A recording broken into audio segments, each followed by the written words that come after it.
Hello and welcome. I am here to talk to you about what you might not have considered when buying your first gun.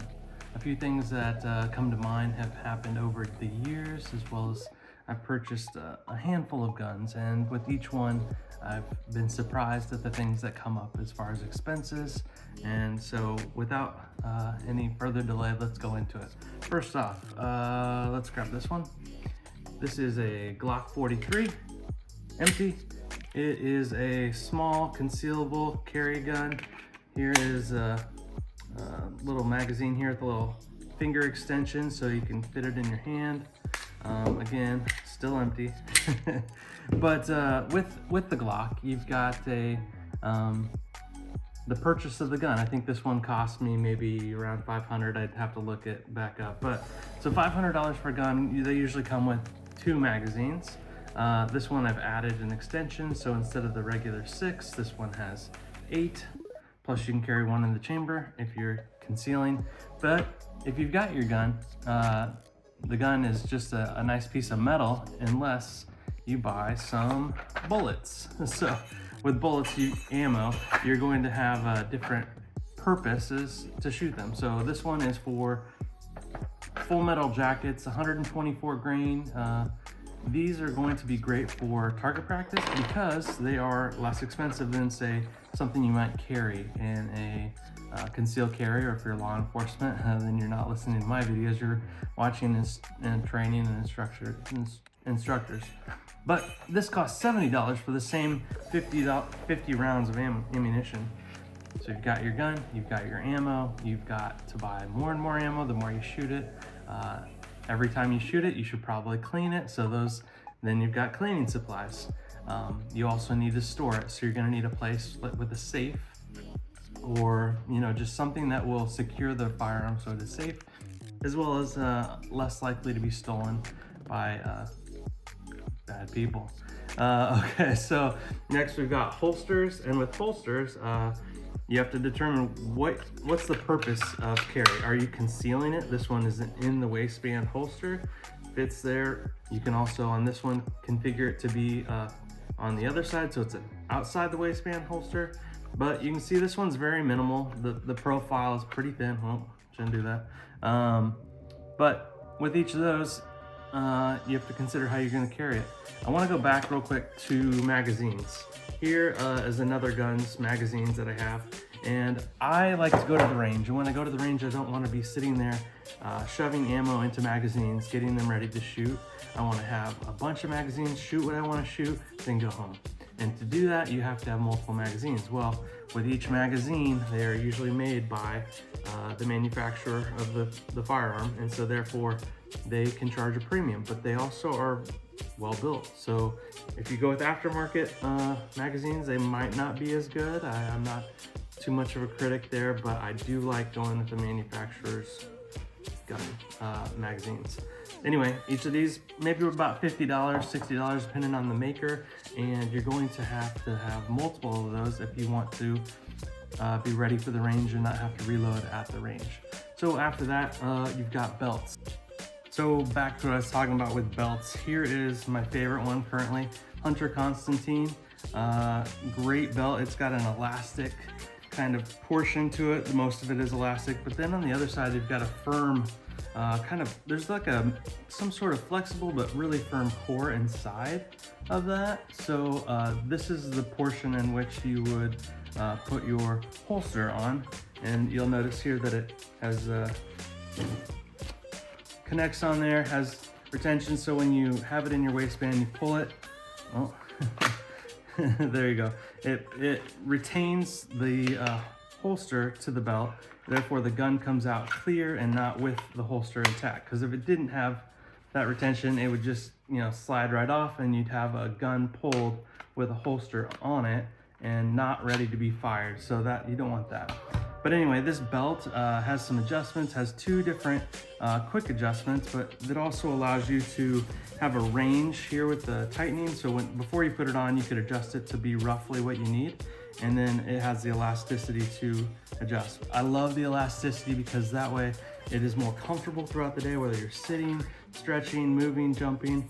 But one thing you might not consider is pants, like what you're gonna wear. If you're wearing your gun on your belt, then you're gonna need to consider what pants you have. Some people have a little bit more cushion like me. I'm a bigger guy, I need to lose some pounds. But in the meantime, I need it to grip well and hold up on my waist, but I also need to make sure that the gun fits inside the waistband for me. So because of that, I need a little bit of give so that the gun fits comfortably as well as snugly, does not fall. I've found that the pair of jeans I have work well. I also kind of splurged and got these Sitka pants. They're hunting pants, but I found that, man, they're just so durable, yet they have some stretch to them. They've also got this little kind of band here sewn into it with some grip to it, so it kind of holds up the pants without even a belt really. On the side here, they've got a dedicated kind of harder material. I don't know, it's still flexible, but more durable at least. That is great for slipping a pocket knife on, so the clip does not rub on the pants. It's got some other side pockets. But anyway, you're gonna need to have a good pair of pants, obviously multiple of them, unless you wash them regularly. You don't want to be the stinky kid, right? So anyway, you need to have something to put the belt on to hold the gun, and the pants need to fit well. Next, let's see. So you've got your gun, you've got your ammo, you've got a safe place to store it, you've got a holster, you've got a belt. What else are you gonna do? We talked about cleaning it, but you're also gonna need a thing to store it.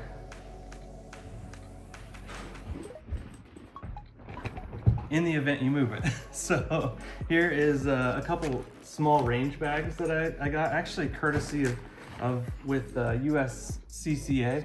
I'm not sponsored by them at all, but I do happen to be a member and pay for their services. The nice thing about them, these bags were free because I signed up actually through another YouTuber's link. They sent me those bags. I had some others before, but you're gonna need something to put all your gear in to go to the range, or to carry your gun in the car if you're not concealing it, or even at home, just stuffing everything in there securely. It's great. So you need a bag. Next, let's see, you go to the range, you're gonna shoot it somewhere, you need some hearing protection. This is the first pair I ever got. It's Smart Reloader SR122. It has some microphones here, and it has adjustments there, so batteries inside. They work great. I kept it, probably used it for about 10, 12 years, and the electronics inside started to give out. So I went to a local Bass Pro Shop and bought some, let's see, Howard Light by Honeywell. These were on sale. I think they were normally like $130, something like that. They connect with Bluetooth, but I got them on sale for like $90, so somewhat of a discount. But all of these, electronic powered ones are going to have some sort of noise canceling, or they'll cut the sound that it's magnifying in through the headphone. These ones connect through Bluetooth, so I can also answer my phone and things like that.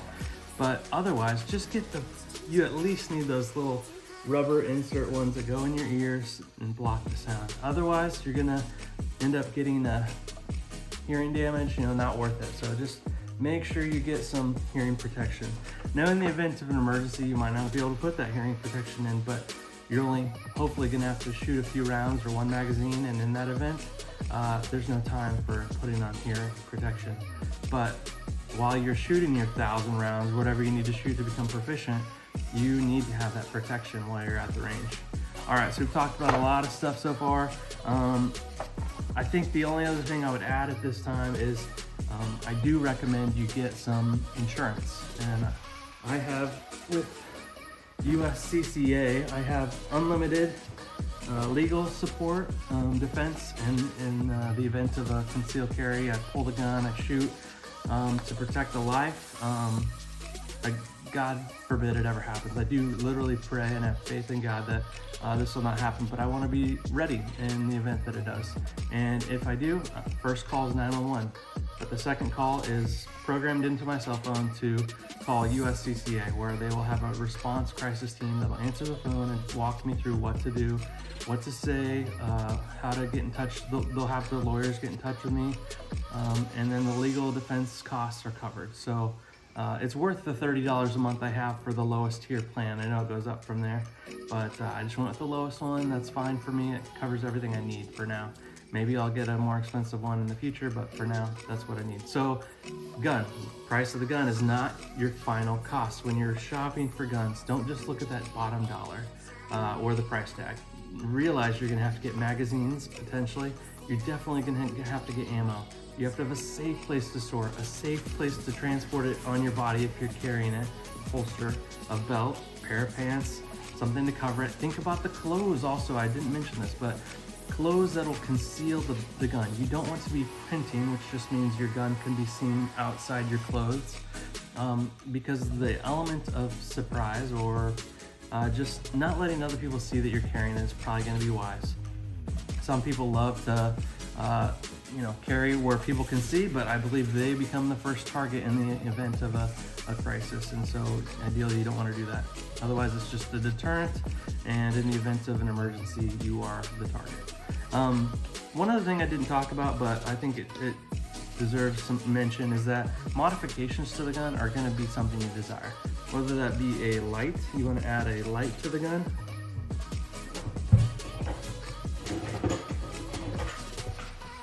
Yeah, so here's a light on an HK. I got it for a SIG, but it also wasn't ideal for it because of the retention on the holster. And so there's that. This was the TLR 7 sub. But then with that SIG, I got a hollow sun there. I added that light laser to it, and that was another $340. I'm going to step out of the way. Maybe you can see the laser in there, the green dot. Normally a red dot is what it's called. But anyway, a couple more last things. Holster. You're potentially gonna love your first holster, but I've found that the first one is not always the best. My first concealed carry gun, I got this leather crossbreed Super Tuck. It happened to be a great holster, but look how big this thing is. It's like almost the size of my chest. And that was to carry a full-size gun like this HK P30. Great gun, love it. Shot so many rounds through it, it's crazy, and I've had no issues. But it's big, and so I didn't want to carry it. That's why I went and found the Glock 43, and then I also went with the SIG because of the capacity of 17 rounds. So there's lots of things you need to consider when buying your gun. They're gonna add up, the cost is gonna be high. You can of course just buy the gun and go with the 2 magazines it comes with and buy a little ammo as you go. That's totally fine. But depending on your purpose of owning a handgun, if you're gonna conceal it, you're gonna need more things. I mean, obviously this list wasn't exhaustive. You might want to get a tourniquet and carry that. You might want to have a med kit somewhere just to be safe. But whatever you do, please be safe. Please be cautious and careful. And I know we've all got budgets. Mine might be more or less than yours, but I hope you enjoy the video. Hopefully you will find more and more things helpful on this channel, and I appreciate your time. Take care.